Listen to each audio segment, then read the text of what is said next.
Kalau aku memang perintis ya, karena orang tua aku tuh petani sebenarnya, sambil berdagang juga. Jadi ada jualan ronde juga. Nah, kenapa aku sampai akhirnya berbisnis itu karena memang dari impian aku pribadi. Jadi sebenarnya nggak ada yang kayak dari orang tua atau keluarga kamu harus jadi pembisnis atau pengusaha, enggak. Jadi memang dari aku pribadi yang memang dari kecil tuh udah punya impian pengen jadi seorang pengusaha besar gitu. Dan itu impian itu aku masih inget banget dari kelas 3 SD tuh aku udah kuat banget mimpi itu. Jadi aku sering banget kalau main sama teman-teman, kalau orang kan mungkin main-mainannya tuh kayak masak-masakan. Nah, aku tuh mainnya adalah menjadi seorang pengusaha-pengusahaan gitu. Jadi main-mainan sama mereka sampai akhirnya teman-teman aku tuh nggak mau main sama aku karena terlalu menghayal katanya.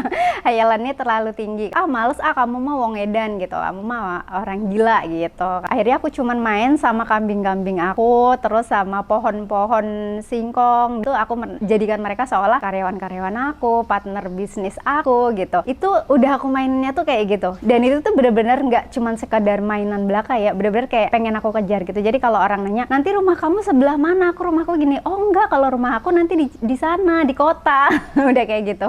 Itu udah kuat banget dan itu beneran aku kejar mimpi itu gitu. Karena aku kayak pengen mengangkat derajat keluarga aku juga gitu. Terus aku waktu itu tuh selalu minta adik kan, selalu minta adik.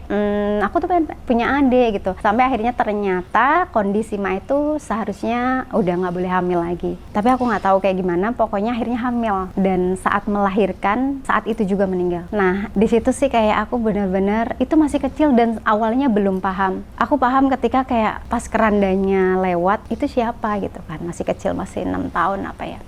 Itu Mae gitu. Kenapa Mae pergi gitu? Terus aku mau ke makam tuh nggak boleh ya.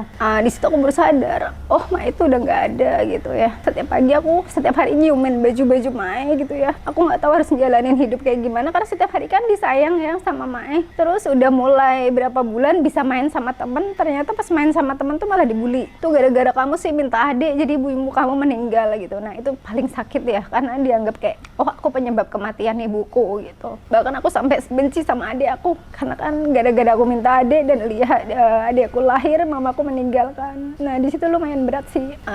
Itu titik pertama yang menurut aku berat banget dan sampai Pai akhirnya minta izin untuk menikah lagi. Awalnya aku nggak kasih, tapi aku kasihan juga Pai kesepian. Akhirnya aku mengizinkan dan aku nggak sangka ternyata berat banget punya ibu sambung. Yang aku pikir bakal sayang, ternyata setiap hari aku disuruh kerja, salah dikit dimarahin, dipelototin. Dan itu traumanya tuh cukup bertahun-tahun. Setiap mau tidur keinget pelototan matanya, kayak gitu-gitu tuh selalu ketakutan. Jadi kirain setelah punya ibu sambung hidup aku akan lebih baik karena ada yang ngisi gitu. Ternyata makin berat. Jadi dulu tuh ibu tiri aku kalau ngasih, kan ada adik tiri juga. Nah kalau ngasih tempe tuh dia banyak, aku cuma secuil gitu. Jadi kalau mau makan biar bisa makan tempe aku sampai ngambil bekas buat gorengan itu. Terus kayak dia tuh kan digantung tinggi biar aku nggak bisa ngambil tuh, aku kayak nangis, aku pengen tempe. Ya Allah, aku nanti kalau kaya, aku kalau sukses aku pengen makan tempe yang banyak. Di situ ketika aku lulus SD, makanya kenapa kayak nggak mau tahu gimana nanti di ibu kota. Nah akhirnya aku kekeh untuk merantau lulus SD ya. Lulus SD benar-benar baru terima ijazah, paginya siangnya langsung merantau